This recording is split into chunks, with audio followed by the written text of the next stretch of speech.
Are you tired of trying to figure out your garden, how to start with seeds, whether or not to buy transplants, how much space you're going to need? Well, I'm here today to talk to you about starting seeds indoors under grow lights. And if this speaks to you, I hope that you'll stick around. Welcome to the Hillbilly Channel.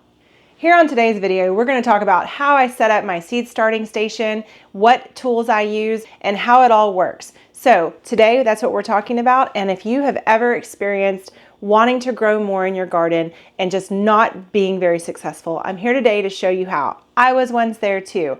I would start seeds indoors, next to the window, maybe outside on my front porch, and inevitably they would start out with a little bitty sprout that would wither and die. And it was incredibly frustrating because I had a desire to grow more and to be able to produce more food for our family. And so in order to do that, once I figured out this method of starting seeds indoors under grow lights, I've become a very successful gardener that I'm very proud of, and I want to share all of those tips and tricks with you today. So if you want to have a garden this year, now's the time to think about it and get started so that you can start your seeds indoors under grow lights and get them transplanted into the ground at the right time for your zone. We're going to start with the first 4 things you need in order to get started. We're in our farm store. This is our farm office where we house all of our meats for our farm, how we sell to the public, direct to our consumers.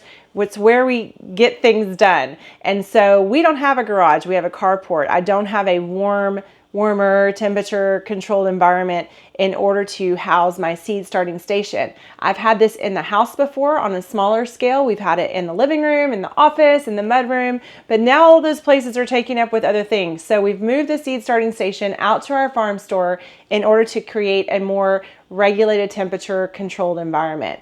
We do have a greenhouse, but in order to maintain a proper soil temperature, which is between 70 and 80 degrees for most seeds, I'm not able to do that since I don't have electricity in our greenhouse. So I moved our seed starting station up here. I'm using some lights that I've had for several years. I've added some new ones that I'm going to talk to you about today. But that's number 1. Find a place in your home or outside of on your property that is somewhat temperature controlled. Maybe you can regulate it a little bit more with a small space heater like we do in here, and that's going to allow for the soil temperature of your seedlings to stay around 70 to 80 degrees. Number 2, electricity. Obviously, we're starting with grow lights. We're not using the sun for its natural UV light, so we do need electricity.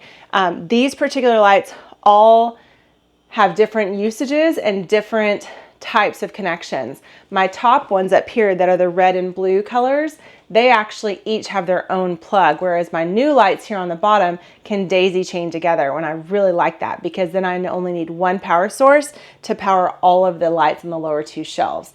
But electricity is super important for your lights, for your heat mats, which we have up here for our germination stations. So these up here have a specific setup in order to increase germination for our little seeds. We're hoping to keep the mats at about 70 degrees. We're hoping to keep the domes on, and once I have about 80% germination, I'll remove the domes, take them off the heat mats, and take them down to the next level where I have these other grow lights. Number 3 is some sort of rack or shelf. We've had this shelf for several years. It's become kind of a multi-purpose tool for us. Now it's my seed starting station. I'll need it for the first 3 months of the year this year. And this is how I've set it up in order to utilize the maximum amount of space. I've used smaller shelves, and if you don't want to grow as many plants as I'm going to grow here, then you can definitely do something quite smaller. You don't even have to have a shelf.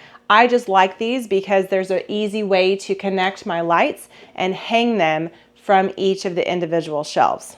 And then finally, number 4, we need seed starting trays and humidity domes. So these are where my little seeds are going to get started. They're going to have a temperature controlled environment with these humidity domes that fit perfectly on my 10 by 20 trays. These are both from Bootstrap Farmer, not sponsored, but love their products. They're a local company to the Texas area. Things get here really fast, but these trays are amazing because they have little channels in them that help distribute water throughout all of your seeds, all of your soil blocks. And then this humidity dome, I will be able to control how much moisture is evaporating, as well as just keeping a more regulated temperature for each of our soil blocks. I hope these first 4 steps really resonate with you in order to help you think about what you need to start your seeds indoors under light. And if you're interested in learning more, please check out some of our other videos. We're excited to take you along on the journey with us as we share all things from Hillbilly Nutrition. Thank y'all.